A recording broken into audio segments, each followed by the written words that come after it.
Boa noite a todos.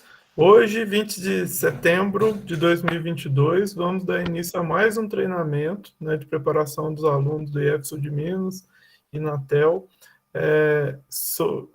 para a regional de programação, né, que vai acontecer agora dia 8 de outubro. Bem, desde já eu agradeço muito a presença do Júnior, né, o Júnior que já foi competidor, né, já chegou a participar, inclusive, do Mundial, né, segundo informações que o pessoal me passou. E ficamos muito agradecidos, Júnior, com a sua presença, está colaborando conosco. E você pode ficar à vontade, né, para estar ministrando treinamento para o pessoal. Muito obrigado, um abraço. Uhum. Oi, Thiago, eu que agradeço aí o convite. Boa noite a todo mundo aí. Para quem não me conhece, eu sou o Júnior, eu participei da maratona aí entre 2013 e 2017, quase 19. Como o Thiago disse aí, a gente conseguiu ir para o Mundial uma vez, depois de muita ralação, então foi bem legal, assim. E nesse período também a gente participou de muito campeonato mineiro aí, que a gente teve bastante contato com o pessoal de Muzambinho, com vocês aí, por isso que a gente criou essa parceria aí.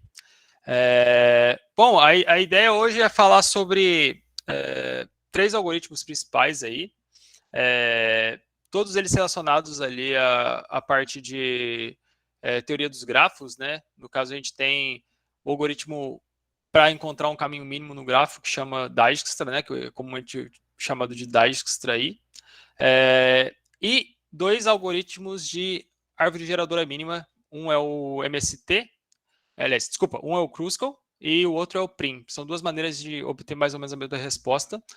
E ambos geram ali a árvore geradora mínima de um grafo, mas a gente vai explorar todos esses conceitos aí aos poucos. E a ideia, como eu não sou uma pessoa muito de provar teoremas e provar as coisas, a ideia é ser uma coisa mais prática. A gente abre alguns problemas aqui, a gente pode bater um papo sobre complexidade, sobre como resolver as coisas. Então, a ideia é ser mais um bate-papo, mais do que uma aula ali, justamente para instigar vocês a pensarem sobre os problemas e como resolver eles.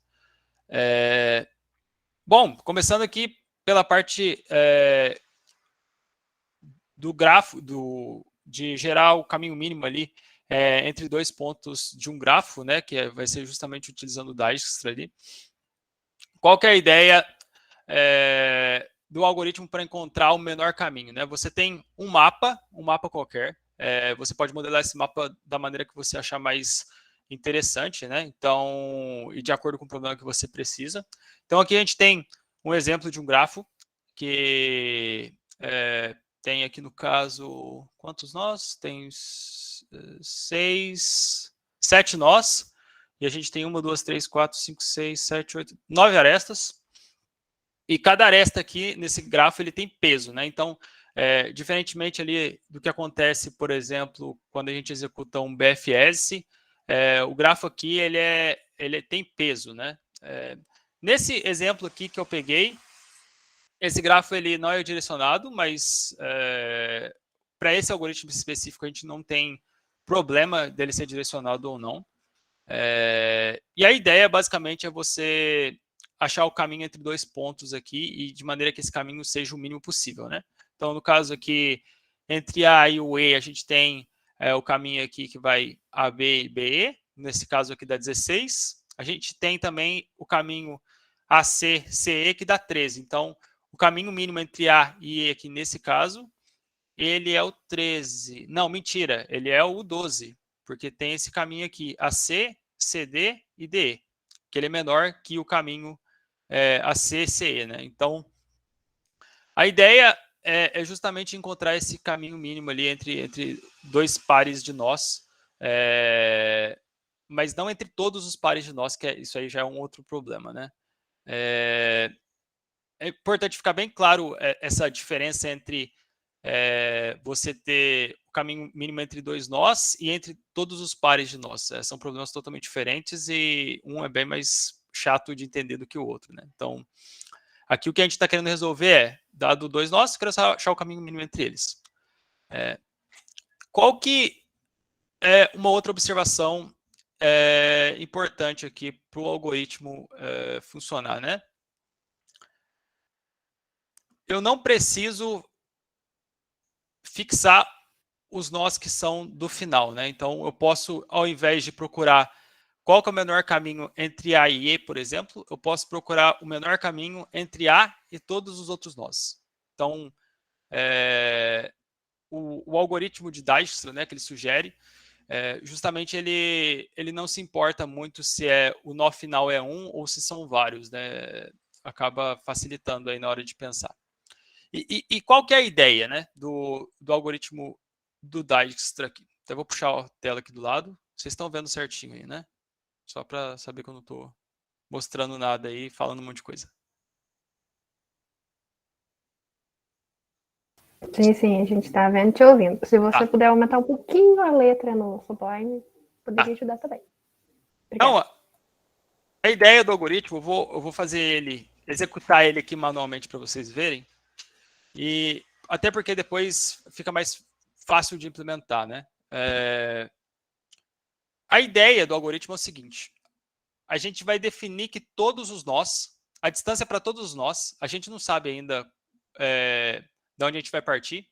Então, a distância de um nó qualquer para esse nó específico é infinito. Então, no caso aqui, a gente tem o dis do nó A é igual a infinito, a distância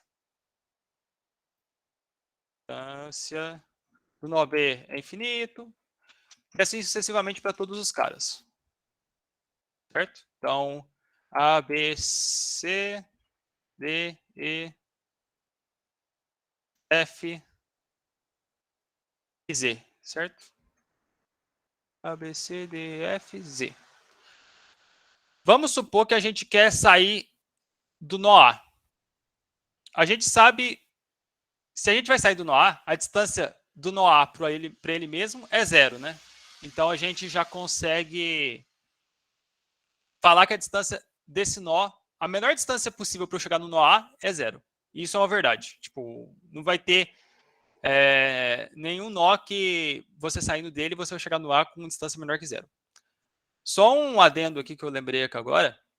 O Dijkstra, ele só funciona para grafos com peso positivo.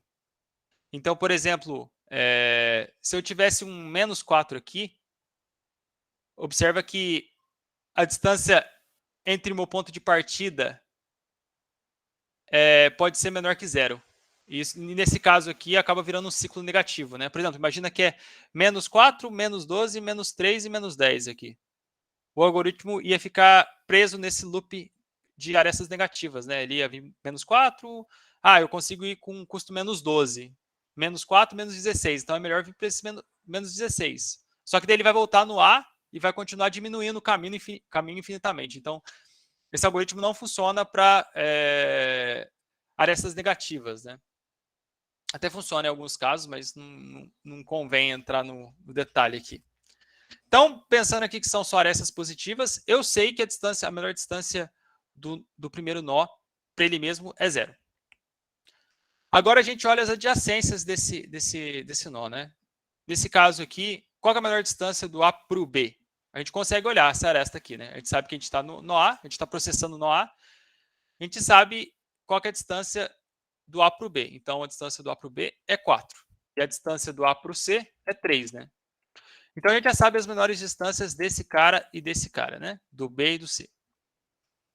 E o A agora, com certeza, já está processado, porque a gente já processou todos os filhos dele, né? Todos as adjacências dele, né? Então, esse cara aqui está processado. Agora, a questão é, o que é o ótimo eu escolher, né? Eu devo escolher processar o B ou eu devo escolher processar o C? Nesse caso, vamos seguir esse algoritmo pelo B aqui, certo? Pelo maior valor. Então, o B ele consegue chegar no F com valor 5. Então, eu tenho 4 aqui mais 5, né? Que é a distância dele mais 5. Então, para o nó F, eu tenho 9. E o B consegue chegar no E com 12. Certo? Só que é 12 mais 4, então é 16. Observa que essa distância aqui, ele está gerando justamente a distância do nó até o meu ponto de início, que é o A, certo? Agora no E a gente tem 16. Se a gente for seguir essa ideia, a gente vai processar o C.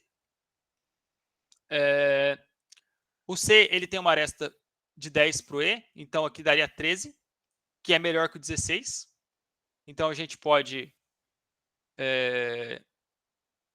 tirar esse 16 e colocar o 13, que é melhor. Então, em vez de pegar esse caminho, eu estou pegando esse caminho.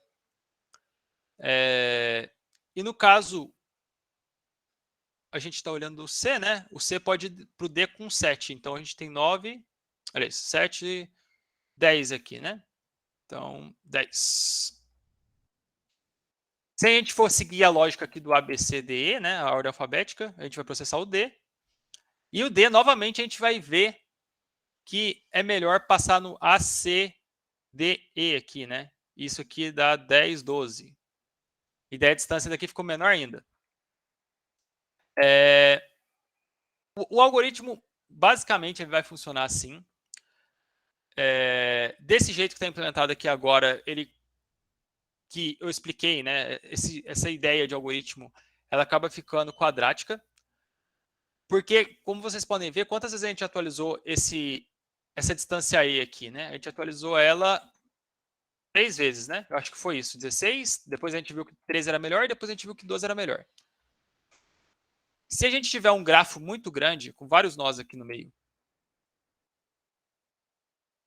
e consequentemente, vários nós aqui na frente, né? Imagina que um nó aqui da frente atualizou um valor de trás. Então, meu algoritmo, de alguma maneira, ele vai ter que reiterar por esse cara aí, para garantir que a distância dele, tipo, ele tem que atualizar para todo mundo que passa pelo caminho, né? Por exemplo, eu tenho um caminho aqui, daí passa por alguns caras, daí ele passa pelo E, ele passa por alguns caras e ele chega no Z, por exemplo. E a gente quer chegar no Z, certo? Se por algum motivo a gente tem um nó, sei lá, U aqui. Tá ficando confuso aqui essa parte, espera aí. A gente tem o nó A, a gente tem o nó E. O A é o nosso ponto de início, a gente tem o nó E, que é onde a gente atualizou já, a gente processou ele, e a gente já falou que ele tem valor 12 aqui, né? Mas supondo que esse grafo seja muito maior e ele tem um nó U, que aqui na frente ele tem um caminho do A para o U e do U para o E. Então tem algo assim, né? Aí. Tem algo assim. Opa, é bom que eu já estou treinando fazer partes em ASCII 2 aqui. Então, esse nó U, ele tem um caminho de A para U que é bem pequeno. Então, vamos supor que aqui o custo é 1. Mas como a gente processou o E antes, se tiver uma aresta direto do E para o Z, como é o que acontece aqui, né? No caso aqui, a distância para o Z ficaria 17, né? 12 mais 5. 12 daqui, mais 5. Mas se tivesse uma aresta muito pequena do A para o U, e esse U lá na frente, ele viesse e atualizasse o E, porque tem uma aresta desse U para o nó E, e tem um valor pequeno também. Então, ou seja, você fez um monte de conta, calculou um monte de vezes o valor desse nó E, só que o valor desse nó E não é o menor valor que ele podia ter tido. Então, você vai ter que reprocessar todos esses caras aqui que estão para frente de E. Então, qual que é a ideia, né? Desse jeito que a gente estava fazendo, a complexidade do algoritmo ela fica quadrática justamente por esse fato, né? Você pode chegar lá no fim e ter que atualizar todo mundo para trás. Agora, a heurística que é bonita ali do algoritmo de Dijkstra é justamente você pegar o item que tem a menor distância atualmente. Então, começando o algoritmo lá, desde o início aqui, né? A gente falou que a distância do A para o B é 4 e do A para o C é 3. No algoritmo que a gente tinha feito, a gente ia pegar o B, que é o primeiro que está na reta, né? Que está na frente aqui. Só que o ótimo é justamente pegar o cara que tem a menor distância que você já calculou, mas que você ainda não processou, que é justamente o C, né? E daí, com isso, observa que, ao invés de a gente dar aquela volta gigantesca para depois achar que o E dava para ser atualizado várias vezes, a gente só vai uma vez, né? A gente vai batendo 3, vai batendo 7, o 4 vai batendo 12, vai deixar o E bem com bastante valor aqui. Mas observa que cada nó nesse algoritmo que prioriza a distância atual, cada nó vai ser processado no máximo uma vez. Então, você acaba reduzindo essa complexidade quadrática de ter que ficar recalculando tudo para calcular uma vez só esse vetor de distâncias. E o que é mais interessante, o que é outra coisa interessante desse vetor de distâncias, né? Deixa eu ver se eu consigo dividir aqui e desenhar. Só um segundo. Cadê? Peraí que eu vou tentar dividir a tela aqui, pessoal. Será que eu consigo? Ele não vai deixar. Tá, acho que vai dar certo. Eu quero esse aqui. Então, qual que é outra coisa interessante, né? Eu estava mostrando aquele vetor de distância. Então, só para completar aqui, como que ficaria esse vetor de distâncias, né? Só um segundo. Como que ficaria esse vetor de distâncias aqui? A gente teria o zero, né? Então, a melhor distância do A para o B é 4, do A para o A é 0, do A para o B é 4, do A para o C é 3, do A para o D é 10, isso. Do A para o E é 12. Do A para o F é 9 e do A para o Z é o menor entre 9 mais 16, 25 ou 12 mais 5, 17. Então, a distância do A para o Z é 17. Então, a gente teria esse vetorzinho de distância. E o que é interessante observar aqui, né? Você saindo do ponto A, indo para os outros nós, e se você fizer a conexão para os nós que fazem parte de um menor caminho, isso sempre vai gerar uma árvore, que a gente chama de árvore de caminhos mínimos. Então, só para deixar isso mais claro, e que isso facilita bastante também na hora de resolver alguns problemas específicos, eu consegui perder o negócio para desenhar aqui. Peraí, só um segundo.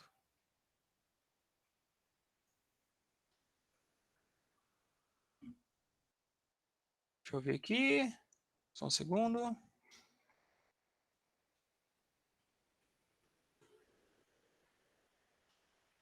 Agora ele apareceu, que ele estava em tela cheia.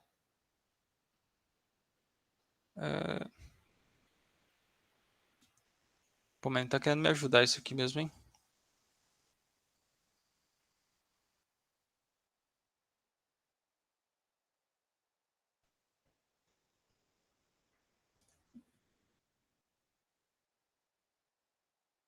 Um segundo. Fazer na mão mesmo. Tava querendo fazer um negócio bonito, mas não tá deixando.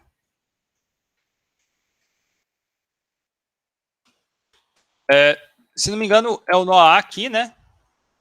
Nó B. Nó C.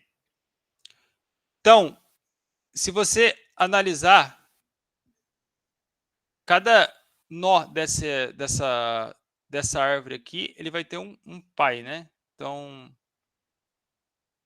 no caso aqui, copy link.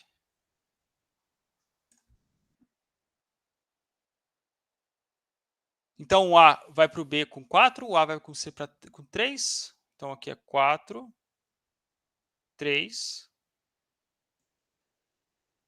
O B vai para o F.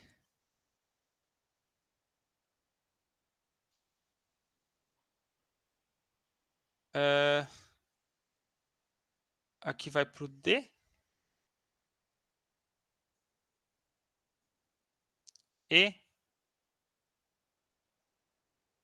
Z. Então, se você analisar os caminhos mínimos aqui, tipo, para o F chegar no A, ele vai ter que passar por um caminho mínimo, que era o caminho mínimo de B. Para o Z chegar no A, ele vai ter que passar por um caminho mínimo, que é um caminho mínimo de E. E assim sucessivamente. Então, você pode pensar no algoritmo de Dijkstra também como um algoritmo que gera uma árvore ali, só que é uma árvore diferente, né? Uma árvore que minimiza para cada par de nó ali, para cada par entre o valor inicial que você quer, né? Que no caso aqui é o nó A, até um nó que você quer, qualquer um dos nós aqui que você quer descobrir a distância mínima entre o nó A e ele gera uma árvore, né? Então, você consegue resolver uns problemas bem legais com essa ideia aqui. E também facilita na hora de entender o algoritmo aí. Beleza? Deixa eu ver se tem algum comentário aqui enquanto isso. E daí a gente pode partir para o código. A execução do código é exatamente isso que eu comentei. A gente vai guardando ali as distâncias dos nós em relação ao nosso target, né? Aliás, em relação ao nosso source, em relação ao nosso primeiro nó. E a gente sempre vai pegar o primeiro nó não processado, e daí que tem o menor valor possível, né? Que tem a menor distância possível. Então, essa é a ideia, né? Implementando o algoritmo aqui, então a gente vai ter. Deixa eu apagar isso aqui. A gente vai ter. Tá dando para ver bem aí? Ou precisa aumentar mais? Tá dando para ver, sim. Tá. Então, supondo aqui que a gente tem uma função que execute o algoritmo de Dijkstra, né? E a gente sai de um source específico. O que é a primeira coisa que a gente vai precisar ter, né? Então, a gente vai precisar ter um vetor de distância, igual eu tinha comentado aqui. Então, essa distância aqui vai estar todo mundo com infinito, né? No começo, inf. Esse vetor vai ter tamanho n e vai estar com... Vou colocar o n aqui. Só para outra coisa que eu esqueci de comentar aqui para facilitar. Então, esse aqui é o número de nós do grafo, né? Nós do grafo. E o meu grafo vai ser representado ali por uma lista de adjacências, né? Então, se eu tenho uma aresta entre 1 e 5, eu vou ter graph de 1 com valor 5. Tipo, um dos elementos do meu vetor aqui, do graph 1, vai ser 5, né? Então, tem uma lista de adjacências aqui. E, se for bidirecional, né, claramente, tem o inverso aqui também. Certo? Então, a gente tem a distância aqui que inicialmente vai ser infinito, mas lembrando que a distância do source a gente já sabe que é 0, né? Então, a gente não precisa calcular isso. Agora, a gente precisa, de alguma maneira, processar os nós por valor da distância deles, né? Então, inicialmente, todo mundo está infinito. E eu só sei a distância desse source aqui, né? Do primeiro cara que eu quero. Então, a ideia é que a gente tenha uma fila de prioridade. Só para saber aqui se vocês têm esse conceito já na cabeça de vocês. Escreve um mais um aí, quem sabe o que é fila de prioridade. Todo mundo sabe? Não posso explicar também. Eu acho que... Oi, o pessoal tá sabendo. Pensei que o pessoal não sabia. Foi o tema da aula passada. Beleza. Não exatamente. Na aula passada falaram de fila, não a fila de prioridade. Só falaram do stack. Tá. Mas a fila de prioridade, eu não vou entrar em detalhes, depois vocês podem pesquisar. Mas a fila de prioridade é uma fila que vai soar redundante, mas que tem uma prioridade, né? Então, no caso, ela é implementada em cima de uma heap, né? E essa heap, você sempre coloca os elementos ali e ele sempre consegue retornar para você o elemento de menor valor ou de maior valor, né? Isso é indiferente. Então, no caso aqui, a ideia é usar uma fila de prioridade, né? Então, a gente vai ter uma fila de prioridade. E a gente vai ter que ordenar esses caras pela distância, né? Então, a gente pode fazer uma estrutura aqui. O Pedro fez um comentário ali, ó. Ele falou, mas sei que a fila de prioridade ordena os elementos, né? Acho que é isso. É isso mesmo, isso mesmo. É igual uma fila. Pensa que você vai adicionando os elementos ali. Só que quando você dá o front, né, da fila, ele retorna o elemento que está com menor valor ali. Você sempre pega o elemento de menor valor. Ou de maior valor. Isso é independente, né? Então, você pode fazer uma estrutura aqui. Por que a gente vai precisar fazer uma estrutura, né? Porque apesar da gente ordenar só pela distância, a gente vai precisar saber qual nó está naquela distância. Faz sentido?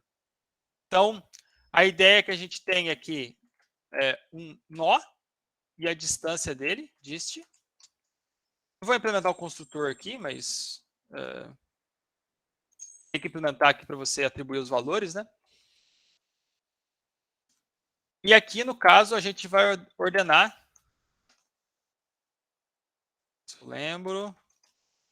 A gente vai ordenar pela distância. Então, eu estou comparando esse nó que eu estou agora com algum outro nó.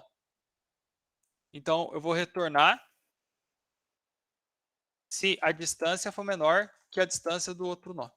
Por quê? Porque eu vou precisar colocar esse nó dentro da fila de prioridade. O que basicamente eu estou fazendo aqui? Eu estou falando assim, fila de prioridade, pega essa estrutura aqui, e a estrutura está falando assim, eu vou comparar dois elementos e eu vou ordenar eles pela distância, independente do valor do nó aqui. Isso não tem diferença. Então, esse cara aqui vai ser o meu vetor não, a minha fila ali de prioridade. E quem que é o único elemento que eu sei de início, né? É justamente o meu source. Qual que é a distância do meu source? É a distância do source. Beleza? Então, é legal vocês irem reparando que é bem parecido com o BFS. Por que o BFS funciona, né?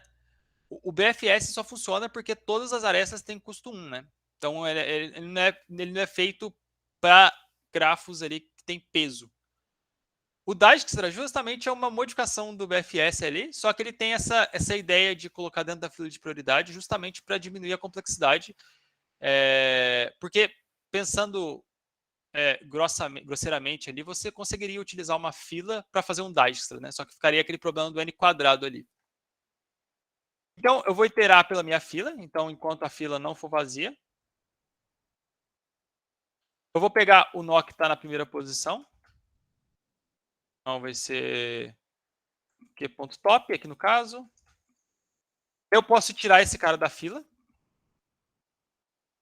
E daí, antes de fazer uma coisa muito importante, eu vou fazer a operação que a gente chama de relaxation no Dijkstra. Que é justamente você vai olhar o nó que você está e você vai relaxar os nós que são adjacentes a ele. Então, você basicamente vai passar por todo... Vamos aqui, ó, só para deixar mais claro. A gente tem o x, né, que é o nó atual. Ponto nó. A gente tem a distância desse x, que é o atual ponto dist. Só para ficar mais claro aqui. Então, o que eu vou fazer? Eu vou ter que fazer? Eu vou ter que passar em todos os nós que são adjacentes ao x. Então, eu vou fazer aqui int y igual a g de x, graph de x no caso. Então, eu sei que esse nó y está adjacente ao meu nó x. Ah, tem um outro detalhe aqui que eu acabei esquecendo. Aqui, como o grafo ele tem peso, né? Em vez de guardar um inteiro, você pode guardar um par de inteiros. Certo? E daí o par, no caso aqui, o nó e o custo da aresta entre os dois nós, né? Então, só para dar de exemplo aqui, entre o A e o B, existe dentro do graph A, teria um par. Desculpa, que vai ser B e 5. Desculpa, 4 aqui. Então, eu estou falando que tem uma aresta entre A e B com custo 4. Tem uma aresta entre A e B com custo 4. Certo? Então, aqui...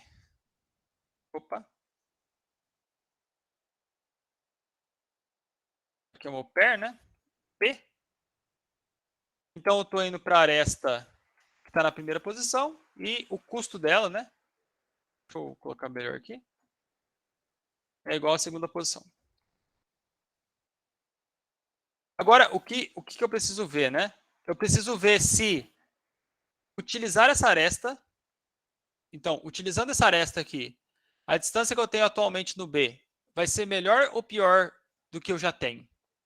Se for melhor, eu tenho que jogar esse cara na minha fila. Então, se a distância do Y, a distância que eu tenho atual no cara da frente, no B aqui, se ele for maior que a distância do A mais essa aresta, eu tenho que atualizar. Então, se a distância do Y for maior que a distância do X mais aresta, eu tenho que atualizar.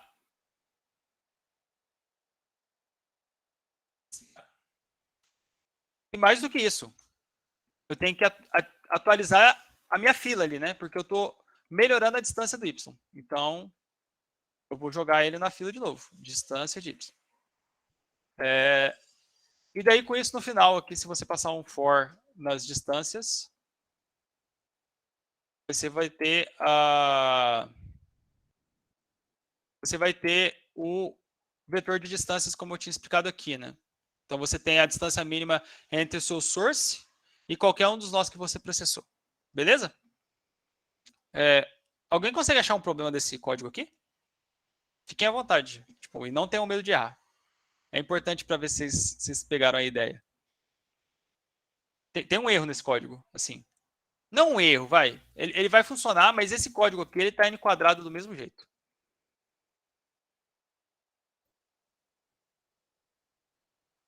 Deixa eu ver se alguém levanta a mão, se alguém fala alguma coisa. Bom, não vou estender muito aqui não, mas qual que é o problema? O problema, então, o que a gente está fazendo? Né? A gente vê a distância do nó que a gente está processando, a gente olha as adjacências dele e coloca ele na fila, certo? Então, pensa o seguinte caso. Eu tenho um grafo completo. Esse grafo completo é cheio de aresta igual para todos os caras.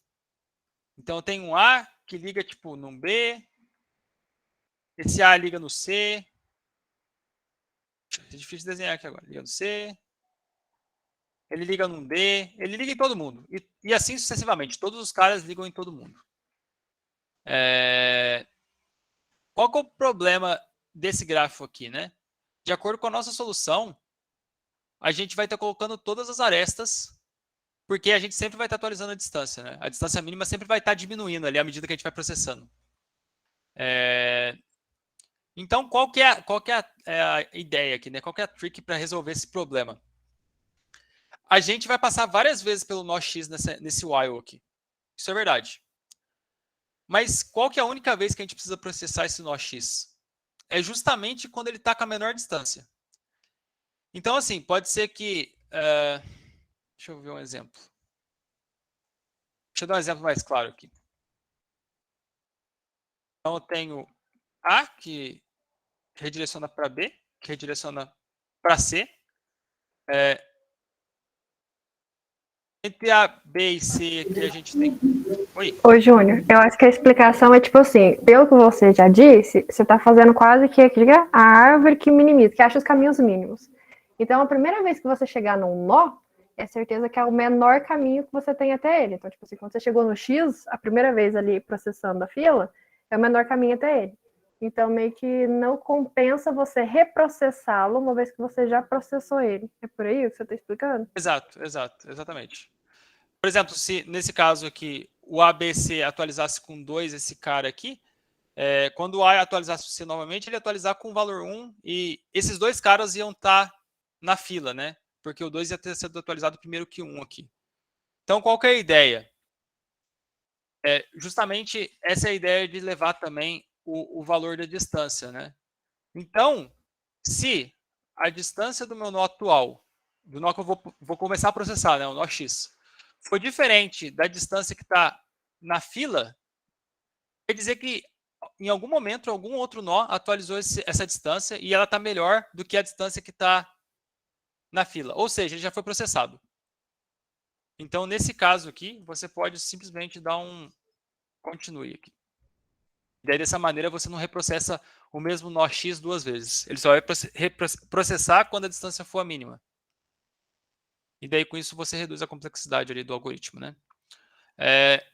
O algoritmo desse jeito aqui, por conta da priority queue, se não me engano, ele fica O número de arestas, né? A mais A log V, eu acho que é isso. A log N. É logarítmico no número de nós aqui, mas você tem que considerar o número de arestas também, né? Então fica N log N aqui, desculpa. O número de arestas mais N log N. Geralmente, N é maior que o número de arestas, e daí acaba cavando nisso aqui, né? E daí, com isso, você tem ali no distância, a distância mínima do nó inicial para todos os outros nós. Eu poderia ter feito um vetor aqui de booleano para ver qual nó eu processei.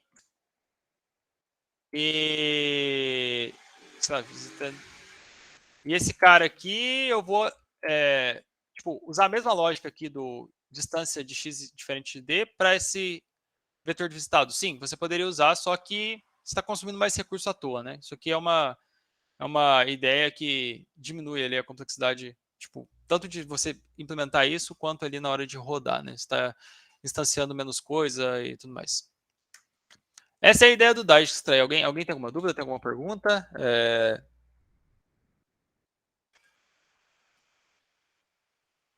Não? Vou comentar aqui, depois vou ter que passar esses códigos para o pessoal. Assim, só para lembrar também, todo esse material que eu estou comentando aqui, isso aqui tem bastante na internet, cada um implementa de um jeito. O importante é debruçar em cima disso aqui, entender, desenhar ali, entender como que está funcionando, né? À primeira vista, não é tão intuitivo quanto um BFS, por exemplo, mas a ideia é praticamente a mesma, né? Beleza. Se ninguém tiver dúvidas, a gente pode ir para o PRIM, que eu acho que é o algoritmo mais tranquilo depois desse. Júnior, tem um detalhe ali. Você usou infinito, não usou? Sim. Só que você não definiu o infinito, eu acho. Ah, tá. O infinito... Ensina o infinito pro pessoal. É que ninguém sabe o que é o infinito, né? Mas aqui a gente define como isso aqui. Mas é isso. É algo bem grande. Esse número aqui...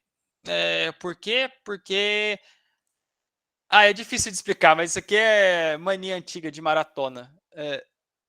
Em C, tem uma função que chama memset. E esse memset, ele serve para você definir as posições de memória de um vetor. Esse memset só funciona para um padrão muito específico de bits. E esse padrão específico de bits é justamente esse inf. Então, assim, é só por isso que eu estou usando o inf desse jeito aqui, mas poderia ser qualquer coisa. Só precisa ser maior que o maior valor que você tiver ali na entrada, né, de preferência. Ou que o caminho mínimo seja o maior caminho mínimo seja menor que esse valor, que daí você garante que está tudo certo, né? Bom, beleza. Se ninguém tiver mais dúvidas, a gente pode ir para o próximo. Eu posso falar de Prim, que eu acho que é mais interessante. Eu posso falar de Bellman-Ford também, que Bellman-Ford é o Dijkstra para quando você tem aresta negativa. Mas eu não sei se vale a pena. O que vocês acham? Aí fica a cargo de vocês. Eu posso falar de qualquer um dos dois. Vamos fazer uma votação aí. Quem quer Prim? Quem quer mais em competição? Eu acho que o Prim cai mais. Eu falei do Bellman-Ford mais porque a gente já está no pique aqui da solução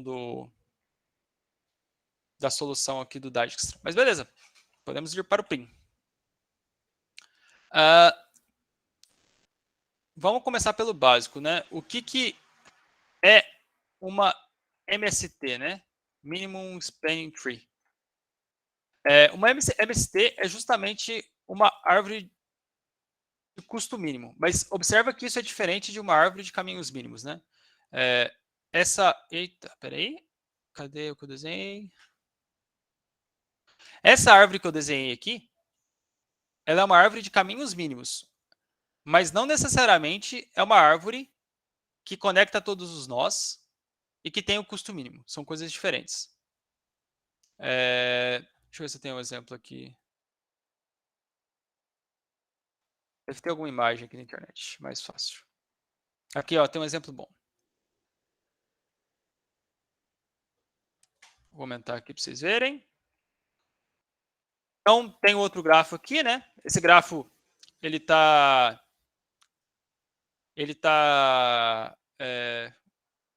com os nós aqui em verde já considerando a MST, né? E esses valores aqui, se você somar eles, a soma dos valores é o mínimo possível, né? Então, a gente quer encontrar uma árvore aliás, um grafo em que todos os nós estão conectados, se eles estiverem inicialmente, isso é um ponto importante. Então, essa MST aqui, ela só funciona porque todos nós estão conectados. Se tivesse componentes desconexos aqui, o algoritmo de Prim não funcionaria. E essa árvore aqui, ela vai ter o custo mínimo, né? Então, se você somar todos os elementos aqui, dá o menor valor. Exemplo de problema que poderia ser usado isso, bem clássico. O prefeito tem uma cidade, ele sabe o custo de fazer as ruas entre os bairros ali, ele quer conectar a cidade inteira com menor custo. Esse é um exemplo clássico. Problema bem simples esse, né? Mas tem uns problemas mais complexos, como, por exemplo... deixa eu pensar aqui. E a frase que geralmente está nessas questões é a frase... para ser garantido que sempre haja um caminho entre cada par de bairros. Tem que existir. Basicamente, essa frase é que ajuda a matar aqui. Se você garante que tem se todos nós estão conectados, tem um caminho entre cada par de nós, né? Então, você consegue usar isso. Outra coisa que dá para fazer também é achar o custo máximo, é o mesmo problema, só que invertido. Não tem diferença ali no algoritmo, mas pode acontecer. Um problema mais complexo é, por exemplo, eu quero achar qual que é o gargalo entre esses dois caminhos aqui, por exemplo. Gargalo considera a aresta de menor valor. E daí você tem várias consultas nesse grafo, sabe? Você quer saber qual que é a menor aresta entre B e H, considerando todos os caminhos ali. Então, dá para fazer algumas coisas assim. Tem umas perguntinhas legais aqui que eu estou vendo nesse site aqui, que são importantes para falar. Acho que a primeira delas aqui, a MST está em verde, né? Mas essa MST é única? Acho não, tenho certeza. Isso é bem importante para entender o conceito ali. Vocês conseguem pensar algum exemplo que a MST não é única? Tem uns bem diretos assim, né? Por exemplo, deixa eu dar um Ctrl Z aqui. Por exemplo, se eu tenho A, B e C, e todo mundo está conectado com A1. Então, com aresta 1, né? Então, esse cara tem 1, esse cara tem 1, esse cara tem 1. Nesse caso, essa aqui é uma árvore válida, essa é uma árvore válida, e essa é uma árvore válida, né? Pegar AB, ACB ou BAC. Tipo, os três árvores são geradoras mínimas e as três servem para resposta, né?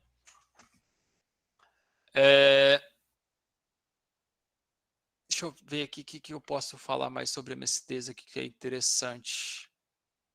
Cadê onde que eu abri aqui? Deixa eu ver se tem mais alguma coisa interessante. Tá. Então, isso da MST ser única, e ela tem que conectar em todos os nós. Aliás, ela não precisa ser única e ela tem que conectar todos os nós, ajuda a gente. Ajuda a gente como, né? Qual que é a ideia do algoritmo de Prim, que é justamente para encontrar esse caminho mínimo? A ideia é a seguinte, a gente começa por um nó qualquer. Por quê? Porque a gente sabe que ele tem que estar na solução. Então, vamos supor aqui que a gente pegue o valor, o nó i, certo? Esse nó i, ele vai ter que conectar com alguém. Eu não sei quem ainda, mas ele vai ter que conectar com alguém. com quem eu deveria conectar esse nó I? Justamente com o nó que tem o menor valor, que está próximo dele. Isso é sempre ótimo. Porque eu tenho que garantir que o I está na solução e que o G está na solução. Se eu tenho que garantir que o G e o I estão na solução e eu unir esses dois nós, eu posso considerar que G e I são um grafo só, um nó só. Ou seja, eu tenho um grafo GI. Cadê? Gente do céu, toda hora eu perco esse negócio aqui. Calma aí. Aqui. Então, voltando aqui. A gente uniu o G e o I, certo? Então, G e I, a gente uniu. Só que agora eles viraram um nó grandão aqui. Então, não existe mais GI aqui. Existe um nó GI. E todas as arestas que estão para fora dele conectam os outros nós. Então, esse nó GI está conectado com H duas vezes, com a aresta 9 e com a aresta 11. Então, ele está conectado aqui com a aresta... Eita, acho que não vou conseguir desenhar ali embaixo. Com a aresta 9. Nossa, com a aresta... Pera aí, galera, que sem mouse aqui é difícil.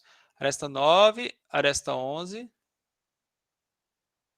Está conectado aqui com esse cara, que é justamente o H.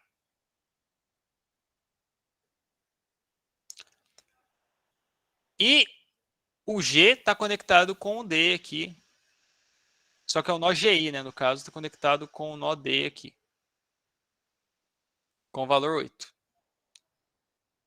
Então, a ideia é que a gente caiu no mesmo problema, né? Só que a gente está considerando o nó GI como...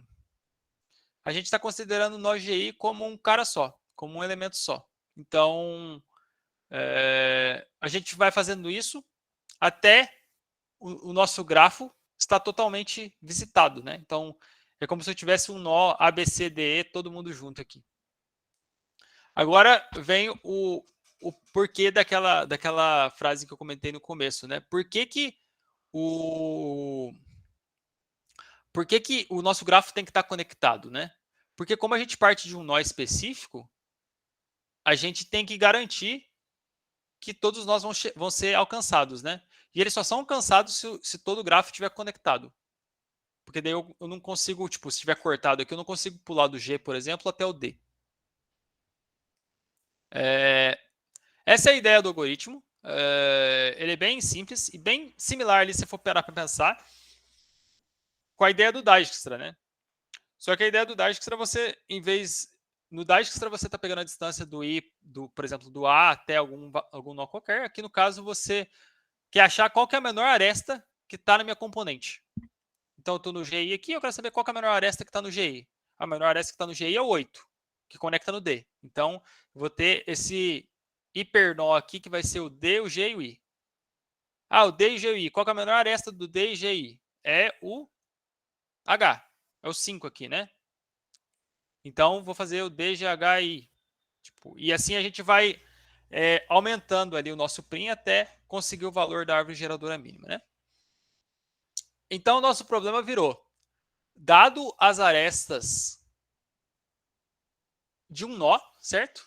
E quando eu digo nó, considere o supernó, né? Então, no caso aqui, inicialmente vai ser só o I, mas à medida que esse grafo for crescendo aqui, a gente vai aumentando ele.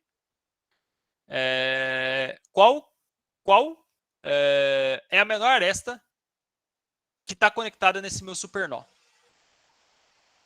E como que a gente vai implementar isso, né? A ideia é bem similar ali ao Dijkstra. A gente pode ter uma fila de prioridade ali novamente. E essa fila de prioridade vai guardar qual que é a aresta que eu estou olhando e quem ela liga. Se as arestas, as duas pontas da aresta já estiverem visitadas, porque, por exemplo, no caso do GI aqui, e depois, quando juntar com H, não faz sentido eu ficar olhando algumas arestas, né? Essas arestas já vão estar contidas dentro de um subgrupo. Por exemplo, supondo que é só o GHI aqui, né? A gente vai conectar o G e o I, e a gente vai conectar o GH aqui, por exemplo, supondo que o grafo seja só esses 3 caras. A aresta HI já está contida em 2 caras que estão dentro do meu nó, então não faz sentido utilizar ela, eu posso só ignorar. Então, essa é a ideia. Indo para a parte do código aqui, então, salvar aqui, print.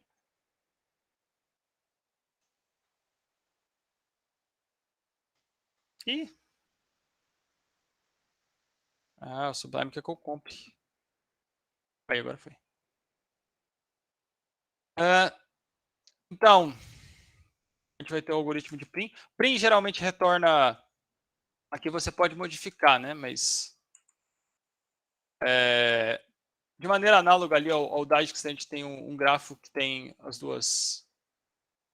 Um vetor ali de adjacências, uma lista de adjacências, só que essa lista de adjacências ali, ela contém um par, né? Para segurar o custo. E a gente tem N nós. Então, o que a gente precisa ver? A gente precisa saber quem foi visitado, né? Então, a gente precisa saber que o G, o I e o H foram visitados. Se eles foram visitados, obrigatoriamente eles estão no mesmo grupo ali, né? Então, tem um vetor de booleano aqui. Visitado. Tem N posições e todas elas estão como false. Aqui, para ficar mais fácil, a gente sempre vai começar do zero. Sempre começa do nó zero. Não necessariamente, mas aqui vai começar sempre do zero. Então, o nosso nó zero sempre vai estar visitado. Agora, o que eu preciso fazer? Eu preciso jogar as arestas do meu nó zero aqui, que daqui no caso a gente começou do I, né? Então, essas arestas do I, que no caso são 12 e 11, a gente precisa jogar numa estrutura que ordene essas arestas. Então, a gente vai passar... Vou mudar isso aqui para... Em vez de ser zero aqui, só para não confundir, vou passar um source no pin aqui. Um source. Aí não tem confusão. Então, eu vou passar nas arestas... As arestas do meu source, graph de source. Eu sei que essa aresta está indo para o Y e eu preciso guardar o peso da aresta ali ordenado, né? A gente, mais uma vez, pode jogar isso dentro de uma priority queue. Vai armazenar uma estrutura novamente, mas... deixa eu ver o que é mais simples aqui. Pode fazer uma estrutura aqui. Mais uma vez o node ali, que vai ser a aresta, né? Aliás, em vez de node, vamos colocar edge, né? Que é justamente a aresta. E aqui a gente vai comparar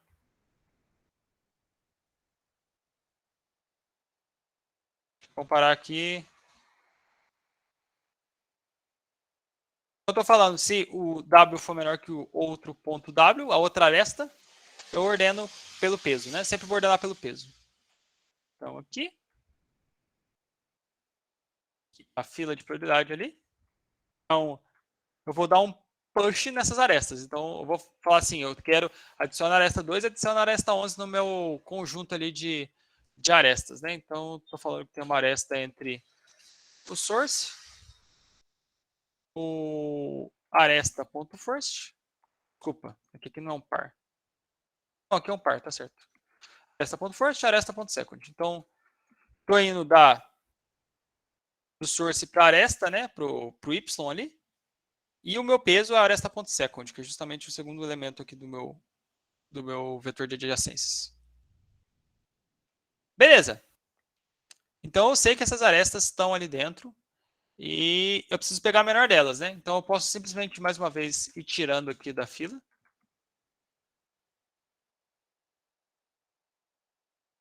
E aí eu vou ver aqui a minha aresta, né? Atual. Ponto pop. Então, só para, igual eu tinha comentado aqui da aresta, né? XYZ. Eu não sei exatamente a sintaxe, mas eu sei que isso aqui funciona em algum momento. Se faz mais 11, tem algo assim, né? Sim. Então, eu estou falando aqui que estou pegando uma aresta, que ela tem x, y, e o peso é w, né? Agora eu preciso ver se x e y estão no mesmo supernó, né? Porque no caso aqui do G e H, igual eu tinha comentado, se a gente coloca essa aresta no grafo, a gente não precisa olhar essa aresta. E quando isso vai acontecer? Quando esse cara e esse cara foram visitados, né? Então, se eu tenho uma aresta que as duas pontas já foram visitadas, eu posso ignorar aquela aresta. Então, se foi visitado o x e se foi visitado o y, eu posso dar um continue. Ou seja, aquela aresta ali não é bem-vinda para mim. Se não, alguma das duas pontas vai ser... alguma das duas pontas ali não foi visitada e eu vou poder usar essa aresta para conectar elas. Então, eu posso somar, só para aqui, faltou um negócio aqui, MST cost igual a 0. Inicialmente, o custo do meu MST é 0. E nesse ponto aqui, depois desse if, eu tenho certeza que essa aresta está na minha solução. Então, cost mais igual ao peso da minha aresta. E eu marco os dois caras aqui, tanto visita de x quanto visita de y. Bom. E aí, finalmente, a gente retorna o custo do MST. Ou seja, eu estou agrupando os nós aqui, né? Quando eu faço visita de x e visita de y igual a 1, eu estou agrupando esses dois nós aqui, basicamente, na mesma componente. Então, eu tenho a componente que está processada e a componente que não está processado. E daí eu vou adicionando as arestas ali de acordo com o peso mínimo, né? Faz sentido? Deu para pegar aí, pessoal? Foi muito rápido.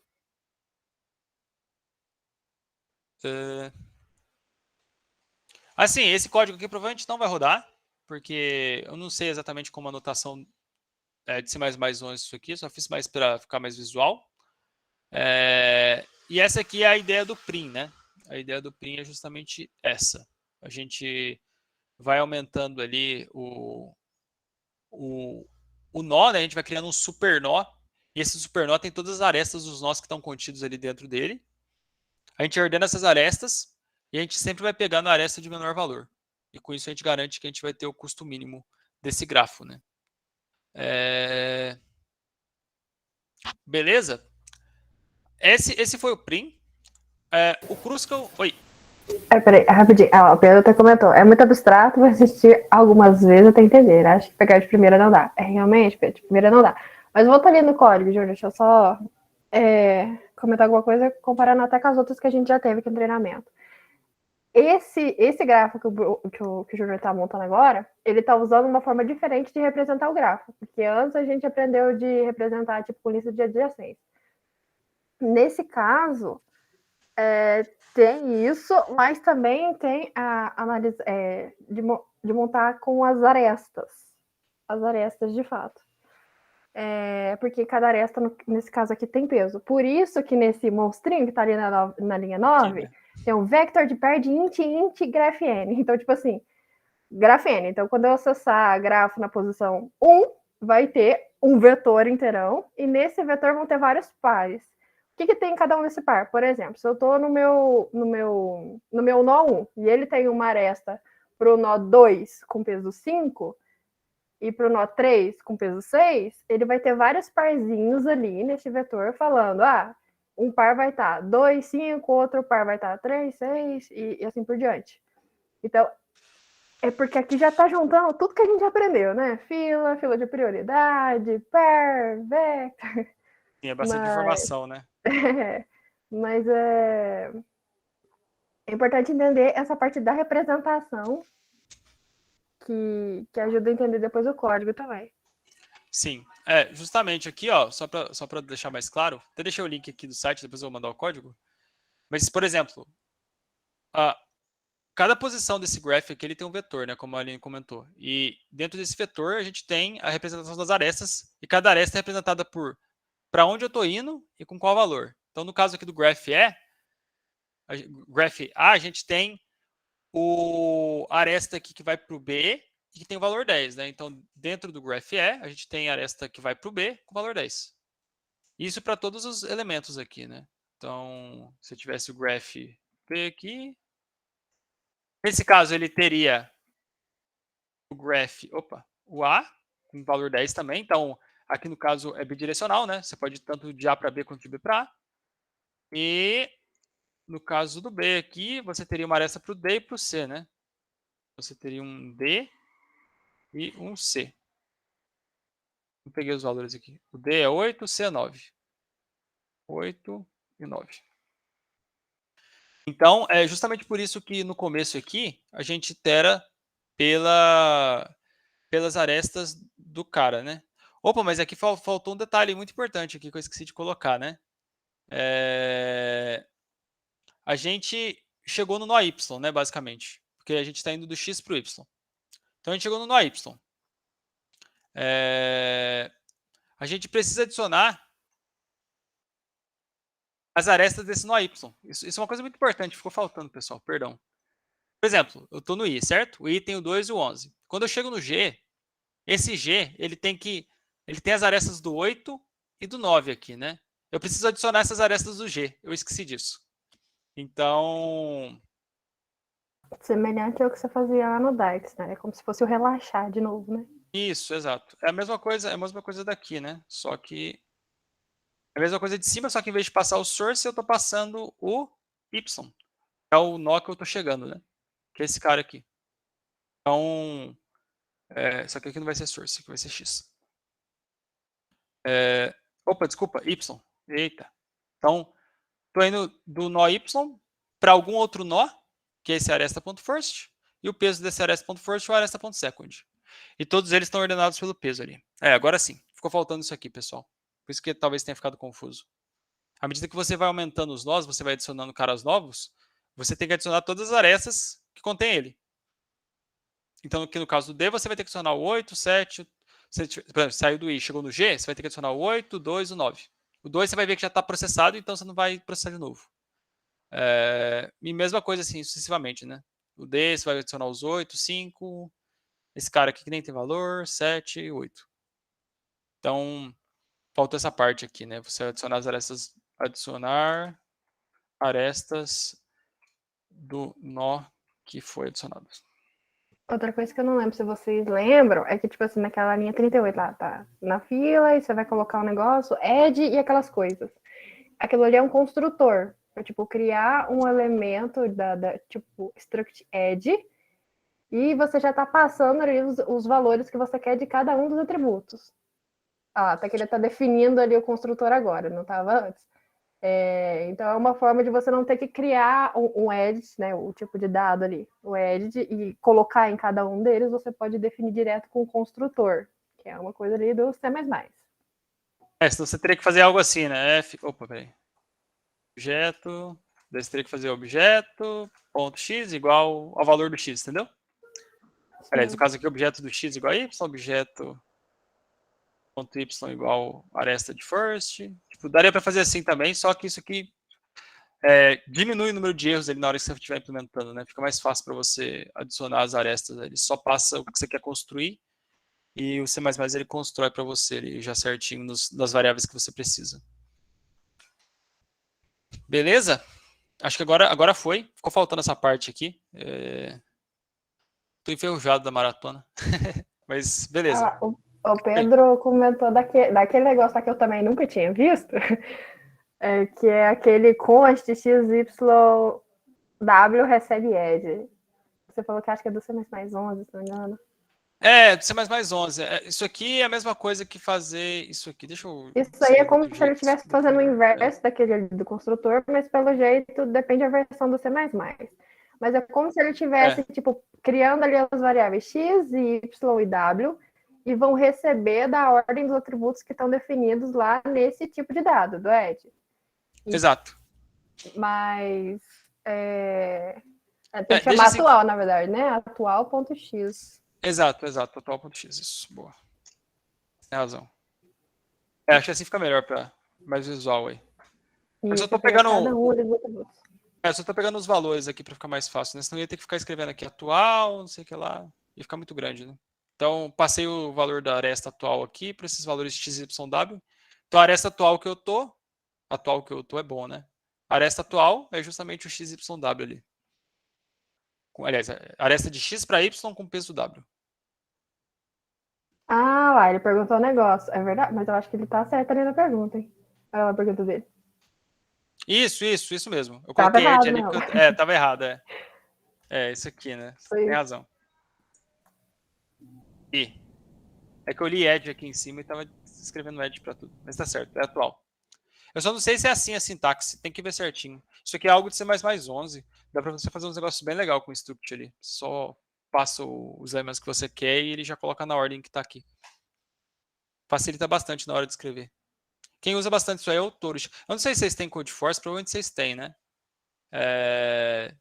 Codeforce aí, para quem não sabe, é o site que é usado aí para treinar maratona mais que a galerinha mais avançada usa. E lá tem os campeonatos e tal. E tem um carinha que é o campeão mundial, que é o Torres, e ele usa bastante isso. Ele usa C++ e ele usa bastante isso. Então, vamos seguir os bons aí, né? Bom, beleza. Prim é isso. Bora pro Crucible aqui, porque não sei se vai dar tempo, porque eu tenho que explicar o Union Find, né? Eita. E o que eu fiz aqui? Tem um arquivo chamado Crucible já. O Crucible, ele usa a mesma ideia. Eu vou passar mais direto aqui. O Crucible, ele usa a mesma ideia. Mais ou menos a mesma ideia ali do Prim. Só que, ao invés dele ordenar as arestas de acordo com o nó que ele tá, ele ordena todas as arestas. Então, ele pega essa lista de arestas que a gente tem. Então, para facilitar aqui, a gente vai ter uma estrutura que é a aresta de novo. Deixa eu copiar daqui que foi mais rápido. Então, a gente vai ter a estrutura de arestas. E aqui, ao invés de ter aquela entre aspas, gambiarra ali para você armazenar as arestas, com um pair aqui, você vai ter somente uma lista de arestas. De list. Então, você tem a lista de arestas ali. Você tem o número de nós do grafo e o número de arestas, né? Nós, arestas. Então, qual que é a ideia do Crucible, né? Se vocês analisarem bem o algoritmo de Prim, o que ele está fazendo, né? Ele olha o nó, pega a menor aresta. Dele olha outro nó, pega a menor aresta. Mas sempre mantendo a ideia de que a gente nunca vai gerar um ciclo, porque senão não seria uma árvore. Por exemplo, se a gente coloca o nó aresta 11, imagina que a gente pegou I, G, D e H. Se a gente pegar o 11, a gente está pegando uma aresta ruim, né? Tipo, a gente está fechando um ciclo. Se tem um ciclo, isso quer dizer que tem uma aresta desse ciclo que a gente consegue remover. E se tem uma aresta desse ciclo que a gente consegue remover, para gerar árvore geradora mínima, para tipo, diminuir o custo desse gráfico que eu estou pegando, qual deveria ser a aresta que eu deveria escolher para retirar desse ciclo, né? É justamente a aresta de maior valor.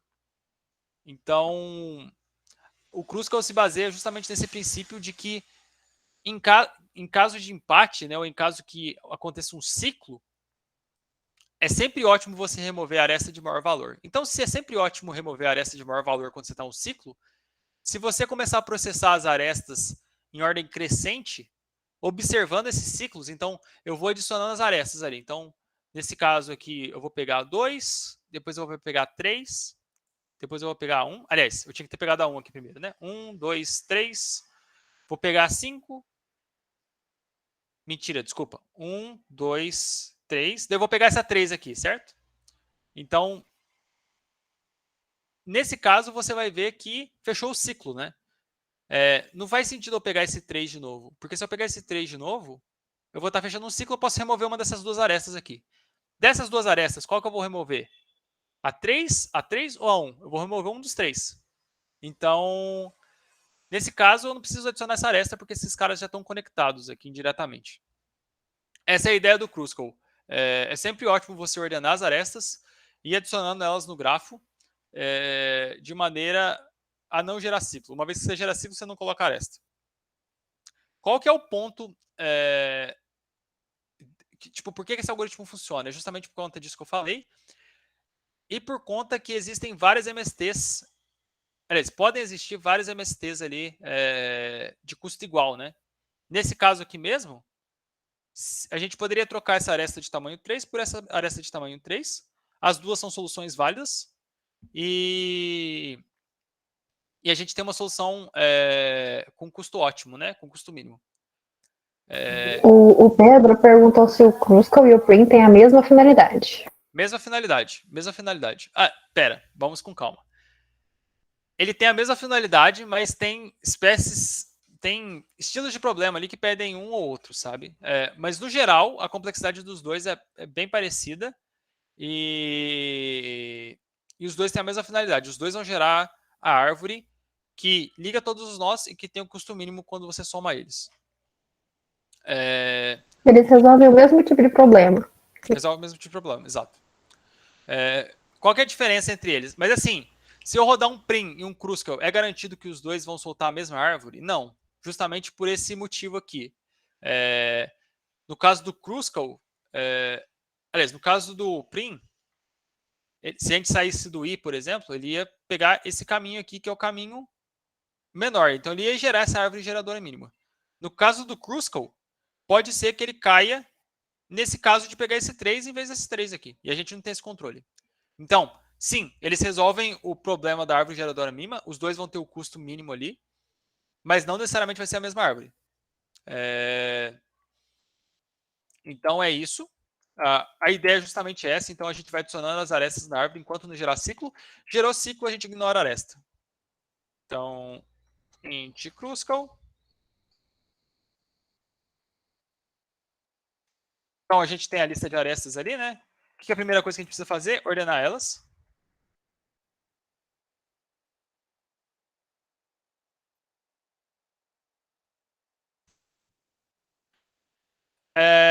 E agora a gente precisa iterar por essas arestas, né? Então, tem aqui add igual a minha add list. E vamos usar aquela notação lá, mas agora eu não vou errar o add aqui, hein? Atual, certo? Então, estou pegando o valor de x, y e o peso da minha aresta atual e estou colocando as variáveis x, y, w. Oi. O Pedro lá perguntou se ela ordena direto por causa do Bool Operator. Isso, exato. Falar maneiro, dá uma explicadinha nele. Eu acho que talvez tem gente que não saiba ele. No quê? No Operator? O Bool Operator, isso. É assim, se você... Isso depende da implementação do sort que você vai utilizar, né? Para o C++, o sort ele usa o valor de referência da variável ali. Então, se for inteiro, ele vai verificar o menor ali direto. Mas para struct, a gente não define inicialmente esse Bool Operator, né? Então, se você jogar um sort direto aqui, ele vai dar uns erros malucos que você não vai conseguir debugar. Mas, assim, grosseiramente, o que ele está falando é: a gente tentou ordenar essa struct, mas a gente não sabe o que define um objeto menor que o outro. Então, esse Bool Operator é justamente uma espécie de override ali no operador de menor desse objeto, né? Então, eu consigo comparar dois objetos complexos ali utilizando regras. No caso aqui, a regra que a gente está utilizando é o peso da aresta, né? Mas supondo que você quisesse ordenar pelo peso da aresta, e se der empate, você quer ordenar por outra coisa. Então, você pode fazer, tipo, se o peso da aresta for igual, se for diferente ao peso da outra aresta, eu retorno que uma aresta é menor que a outra, por exemplo. Agora, se não, se o peso das arestas forem iguais, eu quero ordenar por quem tem o x menor. Não daria para fazer isso. Você pode fazer override de outros operators também. Oi, pode falar. E talvez vocês não também estejam achando estranho, é por causa que quando vai, tipo, comparar uma aresta, no caso aí o Ed, com outra, ele vai acessar como se fosse por dentro da struct. Então, eu estou acessando uma aresta, finge que é uma aresta aí. E aí eu vou pegar o bool operator estando dentro dela. Então, ela é que eu estou usando como a primeira referência. E aí eu mando uma outra ali como um parâmetro, como se fosse ali a outra aresta. E essa outra que eu vou comparar com os dados que estão dentro da aresta que eu estou acessando. Então, por isso que a primeira, a gente só coloca o nome dos atributos que estão dentro da struct. E a outra, a gente coloca a outra, ou o nome que você quiser, ponto, o parâmetro ali que o atributo que a gente está acessando. Sim. Então, por isso. No caso aqui, em Java a gente pode usar esse valor this aqui, né? Então, para falar que você está usando a variável dessa struct aqui, da struct atual. Então, dá para fazer assim. Se não me engano, assim, eu não vou entrar em detalhes da linguagem aí, mas existe uma maneira de você passar um comparator aqui também. E daí você cria uma função que recebe dois caras. Não vou saber a sintaxe. É isso mesmo, é isso mesmo. Você pode definir também. Ou você faz essa sobrecarga do operador ali, o bool operator, e define como que duas arestas têm que ser comparadas. Ou você faz uma funçãozinha que retorna um booleano e recebe duas arestas. E o nome dessa funçãozinha que você criou, você coloca como o terceiro atributo do método sort. Então, você vai falar que eu quero sort, eu quero ordenar essa lista de arestas do início até o fim, usando esse critério aqui que está definido na minha função comparator. Então, é uma outra forma de você fazer isso. Geralmente, a gente usa sobrecarga do operador também, mas as duas estão corretas. Então, ou você define direto pela estrutura, ou você define uma funçãozinha separada, mas você tem que ensinar para o algoritmo qual que é o critério de ordenação. Exato. Exatamente. Então, assim, isso aqui é bem legal. Fazer override de operator aqui é bem legal também para... você pode fazer com todos os operadores, né? Mais, menos, igual. Então, sei lá, é bom para implementar, por exemplo, fração, sabe? Você quer implementar soma de fração, multiplicação de fração, dá para você fazer tudo por aqui. Direto e fazer a multiplicação de fração direto. É bem interessante.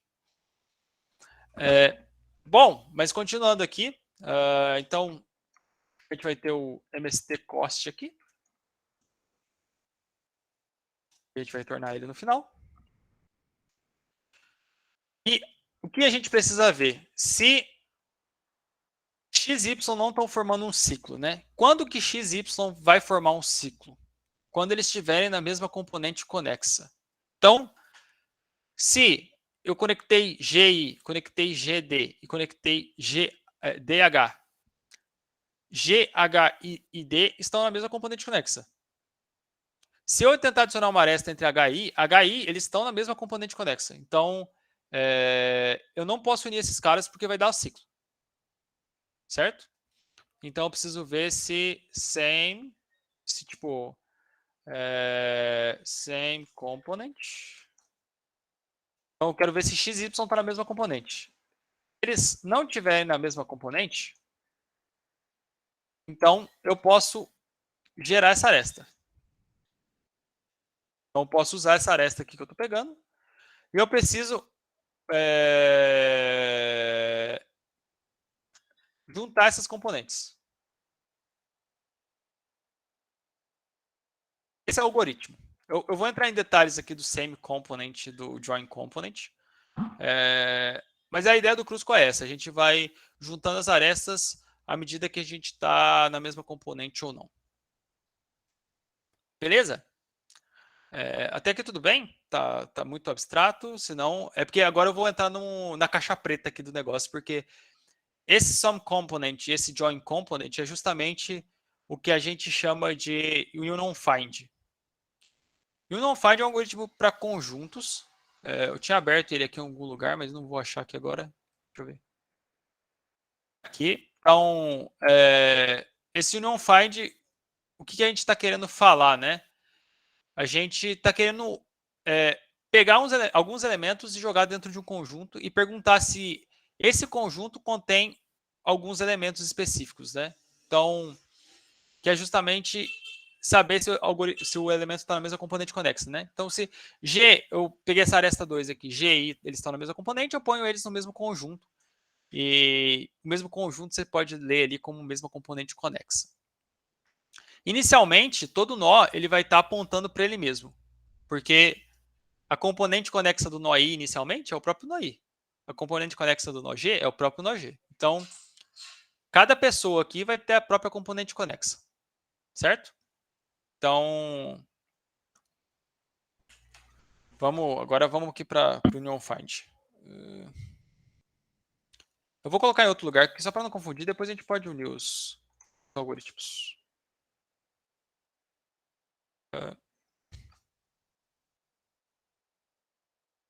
Então, eu vou ter aqui, ó, component ID, vamos chamar assim, do N. Eita. Então, eu tenho N nós ali. Eu geralmente deixo 1 elevado a 5 aqui. 1 elevado a 5, não. 10 elevado a 5. E, inicialmente, então, geralmente o Union Find ele tem uma função de init aqui. O que a gente faz essa função de init? A gente passa em todo elemento. E fala que o componente ID dele é ele mesmo. Então, eu sei que a componente conexa do I é o I, a componente conexa do G é o G, a componente conexa do elemento I é o elemento I. Só que ao invés de chamar de componente I, eu vou chamar ele de raiz. É a mesma ideia, só que vai ficar mais fácil de entender. Então, a raiz do cara I é o próprio cara I. Como que a gente une dois elementos, né? Aliás, primeira coisa, vamos unir dois elementos. Então, uma função void, então, como eu coloquei aqui, join component. Então, eu vou unir o elemento x com o elemento y. Poderia fazer diretamente aqui que a raiz do x é igual a raiz, aliás, é igual ao y. Então, o que eu estou falando? Eu estou falando que a componente conexa do elemento x é o elemento y, é a mesma componente do elemento y. Qual que é o problema disso aqui, né? Você não vai saber para onde você está apontando depois de um tempo. Então, por exemplo, o I aqui vai estar apontando para ele mesmo, o G para ele mesmo. Daí você liga o I para o G. Então, a raiz dessa árvore menorzinha é o G, né? Daí você vai unir o H e o I. Daí, beleza. Você vai pegar o valor I e vai jogar para H. A gente vai falar que a raiz do I é o H, mas a raiz do I não era o G. Então, isso vai acabar dando alguns problemas ali. E a ideia é que você sempre mantenha uma raiz única, né? Então, ao invés de você falar que o H está na mesma componente do I, o H está na mesma componente que a raiz do I. Então, a gente precisa de uma função para achar qual que é a raiz de um nó. Essa parte aqui talvez fique um pouco confusa, tá? Mas eu posso ir explicando depois. Find root. Então, se o meu root... Peraí, deixa eu fazer diferente aqui para não atrapalhar muito. Se o valor da minha componente sou eu mesmo, eu sou a raiz, certo? Então, no caso que todo mundo é raiz de si próprio aqui, o root I vai estar apontando para o I, o root G vai estar apontando para o G, então eu sei que a raiz do meu cara é ele mesmo.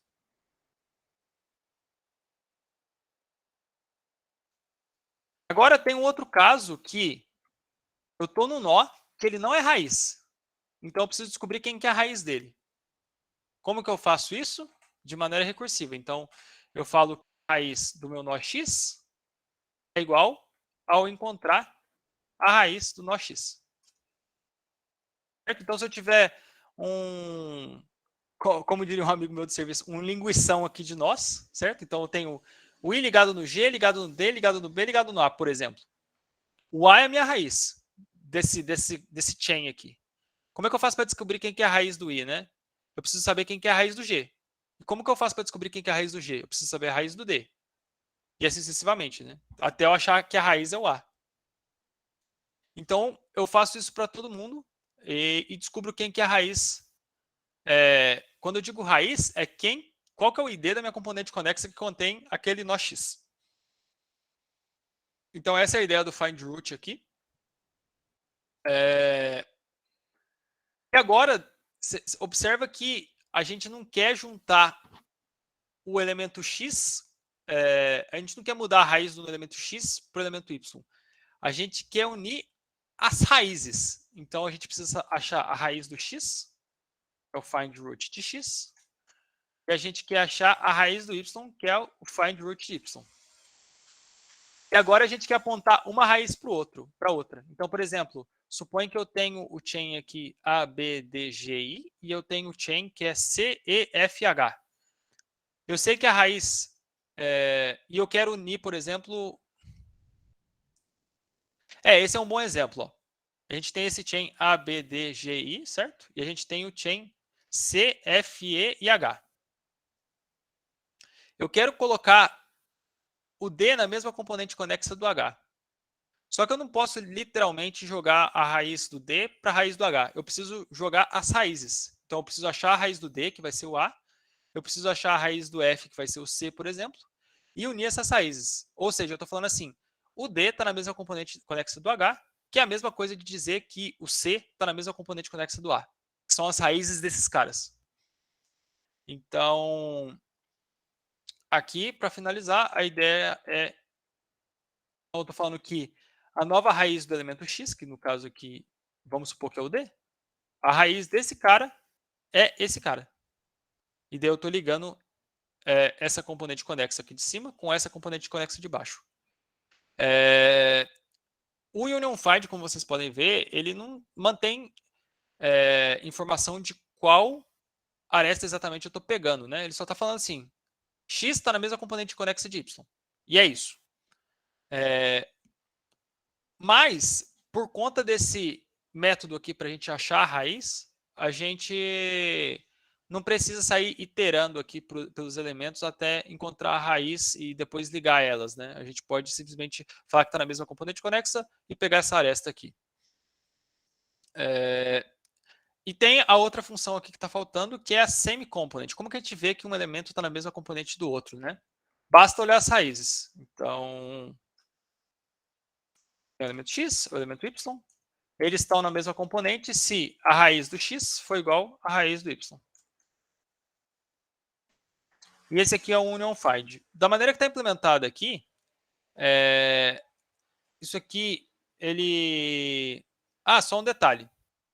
Deixa eu fazer da maneira não esperta primeiro. E depois eu faço da maneira mais legal, né? Então, se a raiz do nó for ele mesmo, a raiz é ele mesmo, senão eu vou encontrar a raiz daquela raiz, né? Qual que é o ponto? Suponha que eu tenho algo assim.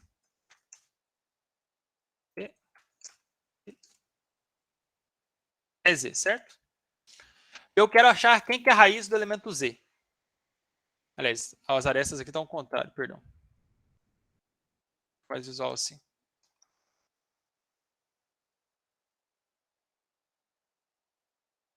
Beleza? Então, eu estou com esse chain aqui, o B é raiz... o pai do B é o A, o pai do C é o B, etc. Até o pai do Z. E vamos supor que esse cara aqui tem... O tamanho disso aqui tudo é N. Então, se eu for executar essa função findRoot sempre olhando o cara Z, eu sempre vou ter que sair passando em todo mundo aqui até achar o cara A que está apontando para ele mesmo e falar que ele é a raiz de todo mundo, né? Isso aqui tem complexidade O de N, né? Porque eu tenho que passar em todo mundo. Considerando o pior caso que eu só acesso o cara Z aqui, toda hora eu vou estar tendo que passar pelos N elementos. Qual que é a mágica aqui, né? Eu tinha colocado aqui antes, mas a mágica é justamente você deixar pré-calculado. Então... O Pedro falou fazer uma PD.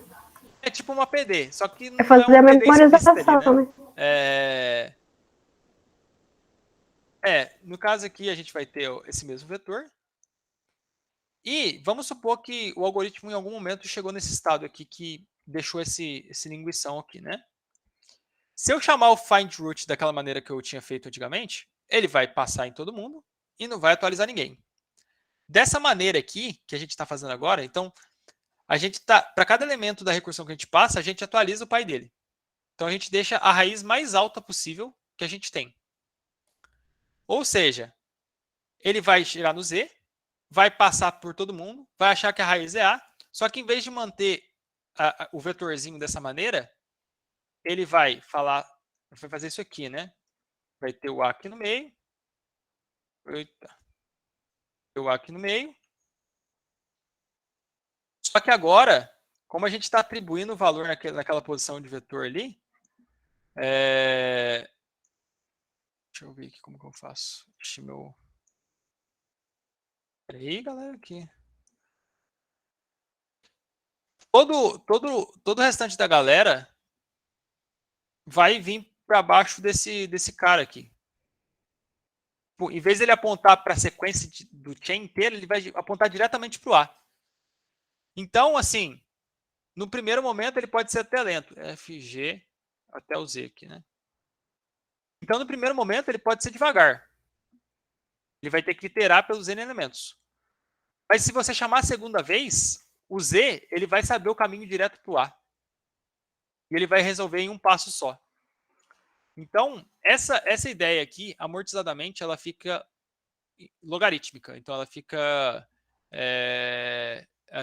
log n ali no tamanho de vértices, né? Só nessa memorização que a gente fez aqui. Tem a prova de por que o valor amortizado é isso, mas eu não vou provar aqui. Depois, se vocês tiverem curiosidade, dá uma olhada na internet, tem bastante material sobre isso. Mas assim, isso aqui é uma estrutura hiper otimizada, hiper legal, e que você consegue escrever em poucas linhas ali e resolver um problema como o Kruskal, né? Então, com isso a gente consegue voltar para cá, é a mesma ideia, né? Só que a gente está usando o Union Find ali como caixa preta para resolver o problema. Tem algumas outras otimizações que conseguem deixar o Union Find ali mais rápido que o log n, fica log estrela de n, é uma complexidade bem maluca, assim, que, sei lá, ele cai muito rápido. Log star, Union Find, deixa eu ver se eu acho que... Se não me engano, em algum lugar tinha uma tabelinha de o quanto log estrela é eficiente, mas ele abaixa muito, assim. Deixa eu ver se eu acho aqui. É tipo a potência da potência. É bem interessante. Daí a complexidade total fica log estrela de n aqui, né? Para o seu conjunto, para cada atualização do seu conjunto. Então, é uma estrutura de dados bem legal. Se quiser dar uma olhada na otimização, vale a pena. Mas assim, eu particularmente nunca tomei TLE utilizando isso aqui.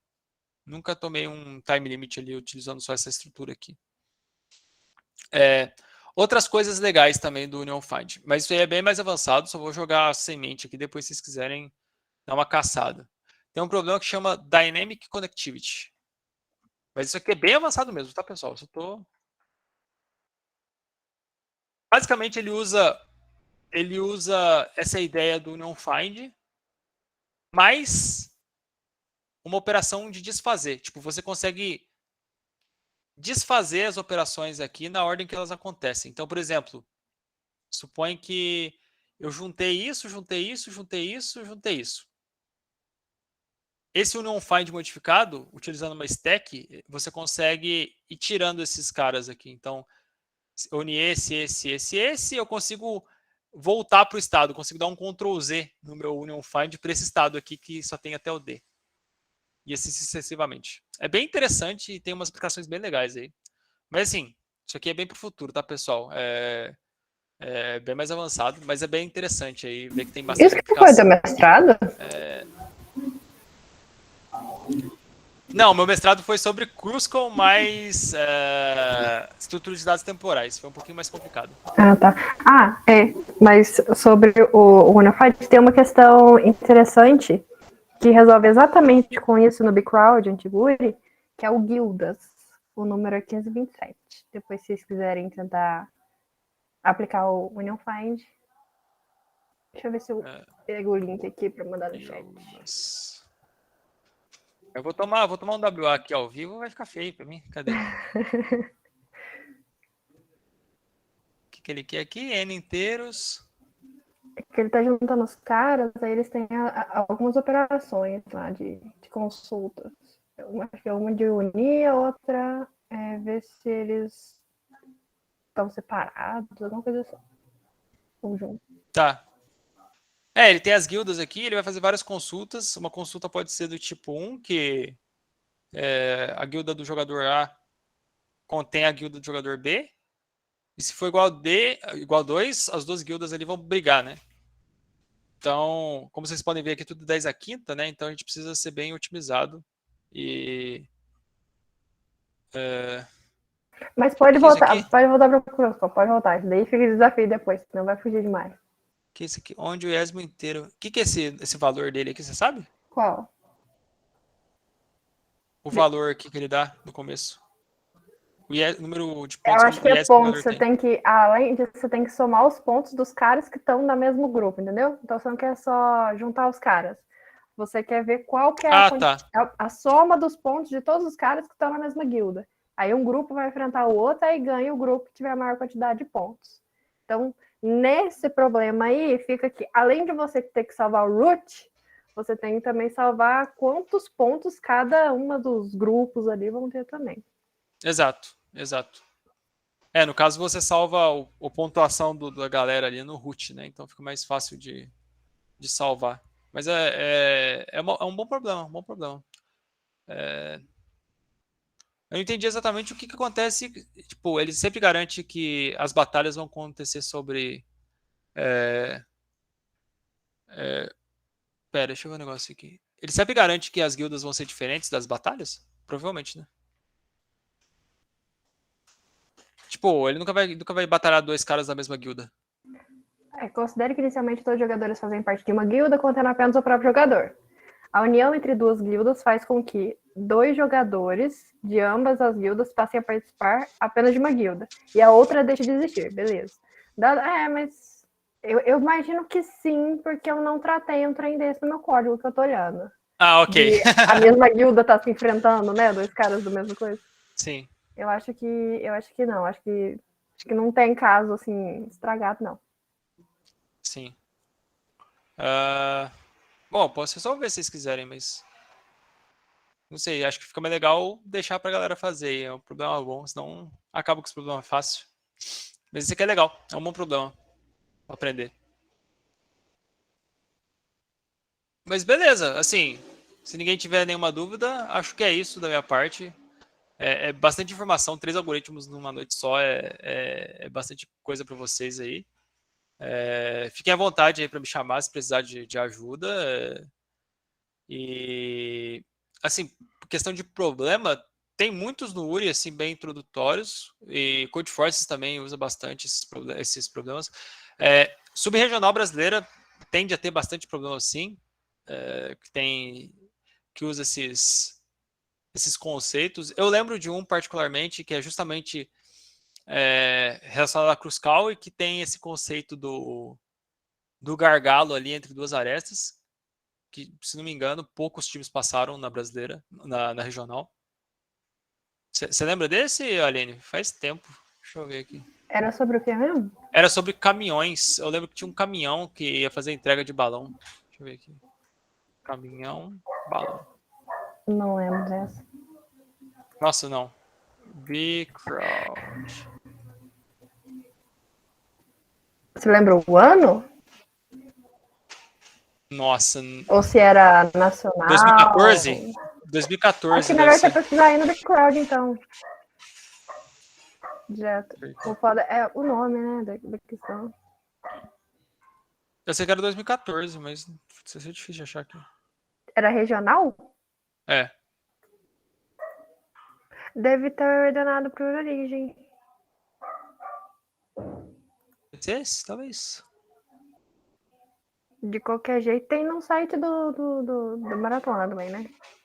Tem, O 2013, talvez? Deixa eu ver. Ônibus, eu acho que não, pera. Esse aqui, eu lembro desse, de caminhão aqui, ó. Esse aqui. Eu vou deixar no chat aí. Mas assim, não se preocupem com esse aqui que usa mais conceitos, mas é legal para vocês verem que problemas assim caem, sabe? Caem em competição e se você souber resolver, é um Qual que é o número dela mesmo? 1476. Eu mandei no chat aí. Manda... Quer ver? Só de curiosidade, vou procurar aqui. Mas assim, meu time não passou na época e eu acho que poucos times do Brasil passaram. Deixa eu ver. Ah, mas qualquer coisa, vocês podem também pesquisar por Dijkstra lá no background, que vai aparecer já várias questões desse tema. Sim. E aí Sim. organiza por nível lá, por dificuldade, apesar que nem sempre aquilo tá certo, mas... Não, definitivamente não. Aqui, ó, pra vocês terem noção, ó, esse é o Jota. Ó, o time da Monkeys, que era forte da UFG, passou no final. O FPE não conta, né? Porque todo mundo é bom lá, e daí os caras passam tudo, mas era o Jota aqui. USP 3 passaram, USP, Unicamp. Então, assim, é um problema mais complicadinho, mas usa o conceito ali, sabe? Você tem que saber o conceito pra você passar. E... Posso até procurar meu time aqui, mas eu tenho certeza que eu não passei. E nem os caras do outro time que foram pra final brasileira. Cadê? Esse aqui, ó. Esse aqui era o time do outro time e esse aqui era o meu. A gente fez bruto lá, não passou. Mas enfim, só dando contexto aí que realmente isso aí cai nas maratonas e assim, geralmente não vai cair tão na cara assim, sabe? Ah, implemente a MST do grafo tal. Geralmente vai estar escondido atrás de alguma outra coisa. Mas é legal esses problemas. Eu, pelo menos, curto problemas que você tem que juntar várias skills diferentes ali para resolver, sabe? Porque daí aumenta o jeito de pensar ali, né? Aumenta as possibilidades de como você está pensando nas coisas.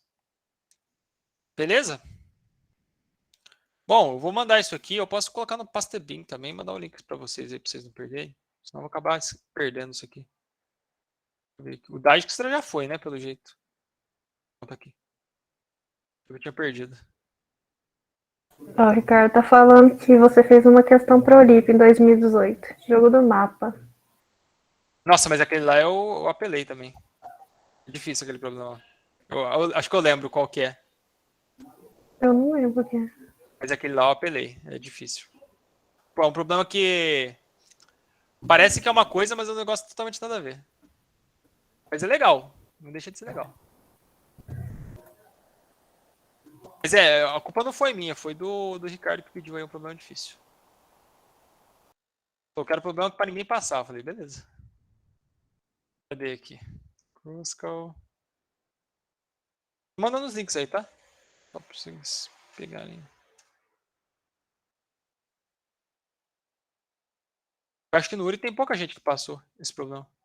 Não olhei depois, mas...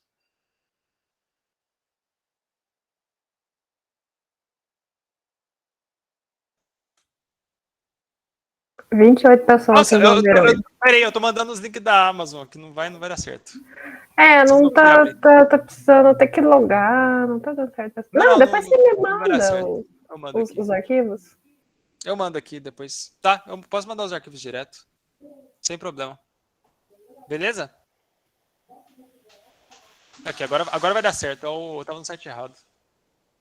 Tipo, eu tô no... Como eu tô em Pouso Alegre aqui, eu tô sem o PC pessoal, né? Daí... Aí você tá subindo esses códigos no negócio do trabalho, né? Incrível. Tá louco? Deixa eu ver aqui, ó. Aí, agora vê se vocês conseguem abrir. Agora vai abrir. Sim, sim. Passo aqui rapidinho. Mas assim, da minha parte é isso. Se vocês tiverem mais nenhum comentário, nenhuma dúvida, a gente fechou. Tô lembrando que o Júnior ensinou 3 algoritmos que resolvem 2 tipos de problemas. O da Extra lá no início, que resolve o menor caminho de um ponto para todos os outros, com um grafo ponderado, um grafo com peso. E o outro que ele ensinou foi MST, a árvore geradora mínima, com 2 algoritmos. O PRIM, aquele que usava lá a fila de prioridade, e o segundo, o Crucial, aquele que usa o Union Find, o Union Find, que é aquele conteúdo lá, caixa preta, que resolve outro tipo de problemas também. Sim.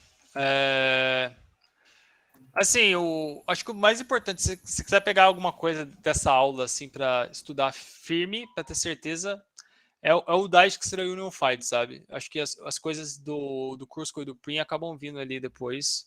É meio natural quando você aprende o Dijkstra das outras ideias virem, sabe? Mas porque realmente 3 algoritmos de uma vez só é muita coisa.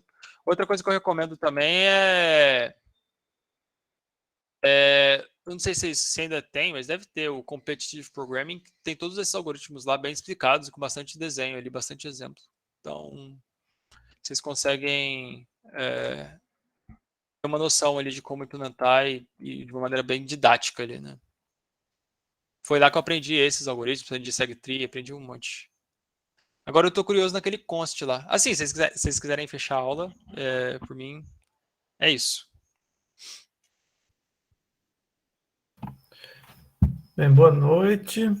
Muito obrigado, Júnior. Né, esse seu treinamento, a sua aula, ela vai ficar arquivada aqui, né? Eu tenho certeza que tiraremos um bom proveito agora e em outras oportunidades também, né? Com o que você ministrou aqui para a gente a respeito de grafos, né? Uma parte mais avançada, tenho certeza que o pessoal vai aproveitar bastante. Tá? Então, eu agradeço muito você ter contribuído conosco. Eu vou passar. Opa, acho que mutou. Tiago, isso se mutou, Tiago. Então, eu agradeço muito a sua contribuição conosco, né? Esse material vai ficar arquivado aqui. Eu tenho certeza que essa turma e outras turmas, né, poderão tá vendo, né? E aprendendo um pouco mais a respeito de grafos, né, a parte mais avançada. E eu passei novamente o link do formulário para quem não se inscreveu, né, para ganhar um certificado de participante, né? E você, Júnior, depois você faz o preenchimento para a gente emitir o certificado de palestrante, tá bom? Beleza. Então, desde já eu agradeço muito, muito mesmo a sua participação. Opa, que isso, eu que agradeço, precisando aí, a gente tá às ordens, se precisar de alguma mão aí para entender alguma coisa, acho que vocês não tiverem meu e-mail aí, vou passar aqui, mas fiquem à Não, vontade pode para passar. perguntar e tirar dúvidas também sobre outros assuntos aí. Algum Tá evento bom? que a gente tiver também, nem que seja agora com esses programas, né, de acesso remoto, né, para fazer Meet, coisa do tipo, dá até para participar em algum evento, né, que a gente for fazer aqui, se você puder estar contribuindo, né, a gente vai estar entrando em contato, né, para de repente abordar algum tema mais relevante aqui. O Ricardo perguntando se você está morando em Pouso Alegre? Eu tô meio em Pouso Alegre, meio em São Paulo. Eu perto, né? sim, a gente tá no formato híbrido lá no serviço, então tem alguns dias que a gente precisa ir. Mas essa semana eu tô pra cá, daí semana que vem eu volto, tô nessa. Não, bom demais. Bem, então, vou estar finalizando aqui a gravação.